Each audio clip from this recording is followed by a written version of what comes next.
যে হলো, কাজ করারও এনার্জি পাই না। যাই ডাক্তারবাবুকে দেখিয়ে আসি। এই বাবু, কি করছিস? খাবি আয়। কি লুকাচ্ছিস? কিছু না তো, না এগুলো আমার দরকারি কাগজপত্র, রিপোর্ট, কিছু না। কোথায় যাবি বলছিলিস যেন? কোথাও যাব না আমি এখন। ডাক্তারবাবু, সব রিপোর্টগুলো এসে গেছে। হ্যাঁ, এই নিন দেখুন রিপোর্ট। কই দেখি আপনার রিপোর্টগুলো দেখান। এই সব রিপোর্টগুলো করিয়ে এনেছো? তাহলে শোনো ভালো করে, তোমার শরীরে কিন্তু এইচআইভি বাসা বেঁধেছে। HIV human immuno deficiency virus, এবং যেটা তোমার শরীরে অ্যাকোয়ার্ড ইমিউনো ডেফিসিয়েন্সি সিনড্রোম অর্থাৎ এইডস রোগে পরিণত করেছে। তুমি 24 বছরের একটা ফুটফুটে বাচ্চা ছেলে, তোমার শরীরে এইচআইভি বাসা বাঁধছে। আমি কি আর কোনোদিন ভালো হব না? কাছে সত্যি কথা বলো, তোমার মানে গার্জেন হিসেবে বা যে কোনো কেউ ভেবে আমাকে, তুমি আমাকে সমস্ত কিছু সত্যি কথা বলো যে তুমি কি এমন কোনো জায়গায় গিয়েছিলে, নিষিদ্ধ কোনো জায়গায়, বা কোনো রক্ত নেওয়া বা কোনো ড্রাগ অ্যাবিউজ, তোমার বন্ধুদের পাল্লায় করে কি কখনো তুমি নেশা করতে, ইঞ্জেকশন সিরিঞ্জে করে নেশা নিতে, নেশার জিনিস নিতে ইঞ্জেকশনে করে, বা তুমি কি কখনো রক্ত নিতে হয়েছে বা কখনো? গিয়েছিলাম একবার বন্ধুদের পাল্লায় পড়ে।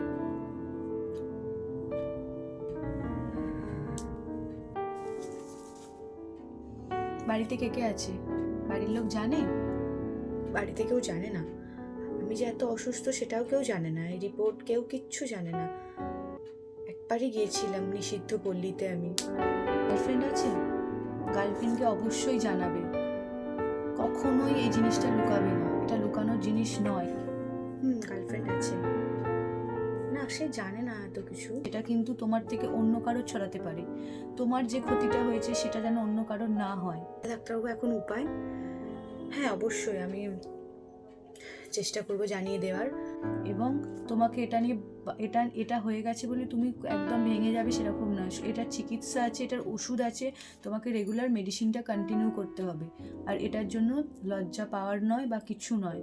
তোমার একটা জীবনে ভুল ডিসিশনের জন্য তুমি এই রোগে আক্রান্ত হয়েছো, কিন্তু তোমাকে এটা নিয়ে যেমন বাঁচতে হবে, তেমন এটা মনের জোরে থাকতে হবে যে তোমার জন্য যাতে অন্য কারোর ক্ষতি না হয়। এটাও দেখবো আমার থেকে যেন এই রোগটা কোনোদিন কারোর কাছে না ছড়ায়, সেটার দায়িত্ব আমি নিজেই নিলাম। এবং আমি যে ভুলটা করেছি যাতে আর কেউ সেই ভুলটা না করে, আমি সেটারও সচেতন করব। মানুষ আসবে এবং এই আমি যা যা বলছি, যে মেডিসিনগুলো বলছি, সেগুলো সমস্ত কিছু ফলো করবে। এই ঘটনাটা কিন্তু কোনো বানানো গল্প নয়, এই ঘটনাটা সত্যি ঘটনা। আমার প্র্যাকটিক্যাল ফিল্ডে, মানে আমি যখন ওয়ার্ডে ডিউটি করেছি তখন আমার চোখের সামনে ঘটা ঘটনা। আমার বয়সী ছেলে যখন তার সামনে মানে তাকে যখন আমি দেখি, আমার থেকেও ছোট বা আমার বয়সী ছেলে একজন এইভাবে আক্রান্ত হয়, তার পরিস্থিতি, তার মুখ চোখ এখনো চোখের সামনে ভাসে যে তার বাবা মাকে সে কিভাবে মুখ দেখাবে, কি বলবে বাবা মাকে সে। এটা তাহলে তার জীবনের একটা করা ভুল বন্ধুরা জোর করেছিল গিয়ে, তো এরকম ভুল অনেকে করে এবং তার জন্য সারা জীবন ভুক্তভোগী। এটার কারণ কিন্তু আমরাই। কারণ আমাদের সমাজে এই এইচআইভি কি, এইচআইভি অ্যাওয়ারনেস, এগুলো সম্পর্কে কোনো কিচ্ছু দেওয়া হয় না। আমরা এইচআইভিকে একটা গোপন যৌনের রোগ হিসেবে চাপা দিয়ে রেখে দিয়েছি, কিন্তু না, এটা কোনো গোপন রোগ নয়, এটা একটা মারণ ব্যাধি, যেটা একটা মানুষের জীবনকে নষ্ট করতে পারে। তাহলে সেই মারণ ব্যাধিকে কেন আমরা লুকিয়ে রাখবো? সেটাকে তো আমাদের সকলের সামনে তুলে ধরতে হবে। এটা প্রতিটা জায়গায় আমাদেরকে জানতে হবে এটা কি, এটা কেন ছড়ায়। এটা শুধুমাত্র সেক্সুয়াল ইন্টারকোর্সের মাধ্যমে ছড়ায় না, এটা হচ্ছে রক্তের মাধ্যমে ছড়ায়, সিরিঞ্জের মাধ্যমে ছড়ায়। দুটো বন্ধু একসাথে যদি ড্রাগের নেশা করে, ইঞ্জেকশন দিয়ে, একজনের এইচআইভি থাকলে তার থেকে আর একজনের হতে পারে, ইনফেক্টেড রক্তের মাধ্যমে ছড়াতে পারে।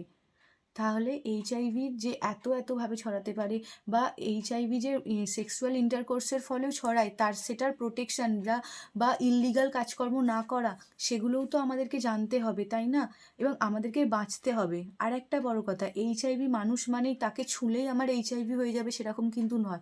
তার স্যালাইভা, তার স্পার্ম বা তার সাথে সেক্সুয়াল ইন্টারকোর্স করলে তারপরেই আমার শরীরে এইচআইভি আসবে, আদারওয়াইজ আসবে না। তাই এইচআইভি রুগীকে কখনোই আমরা দূরে ঠেলে দেবো না, এইচআইভি রোগকে গোপন রোগ হিসেবে আমরা ধরবো না। এইচআইভি আমাদের সমাজে এইচআইভি এন্ডেমিক, অর্থাৎ একটা ভয়ঙ্করভাবে ছড়িয়ে যাচ্ছে, সেটা গোপনে ছড়াচ্ছে, সেটাই সবথেকে ভয়ঙ্কর। এইচআইভি পেশেন্টদের সবথেকে বেশি দেখা গেছে যে পেশেন্টগুলো ডায়াগনোসিসই হয় না। কারণ এইচআইভির একটা লং উইন্ডো ফেজ আছে। এইচআইভি যখন আমার শরীরে ঢোকে, তারপর সেটার সিম্পটম দেখানো পর্যন্ত অনেক, অনেক টাইম লেগে যায়। তার ফলে কি হয় যে এই টাইমের মধ্যে এইচআইভি শরীরের মধ্যে অনেক বাসা বেঁধে দেয় এবং CD4 কাউন্ট অনেক কমে যায়। এইচআইভিতে কী হয়, আমাদের মেনলি CD4 কাউন্টটাই কমতে থাকে। তো এগুলো আমাদের কর্তব্য বা আমাদের দেখা উচিত যে আমরা যেন এইচআইভি টেস্টটা করি। কখন কার কীভাবে এইচআইভি হবে আমরা জানি না, এবং আমাদেরকে প্রোটেকশান নিতে হবে। প্রোটেকশান কি, ইল্লিগাল একাধিক সেক্সুয়াল পার্টনার না করা, যার তার থেকে রক্ত না নেওয়া বা রক্ত নেওয়ার সময় যাচাই করে নেওয়া, অন্যের সিরিঞ্জ ইউজ না করা, এবং অবশ্যই বিয়ের আগে এইচআইভি টেস্ট করে নেওয়া।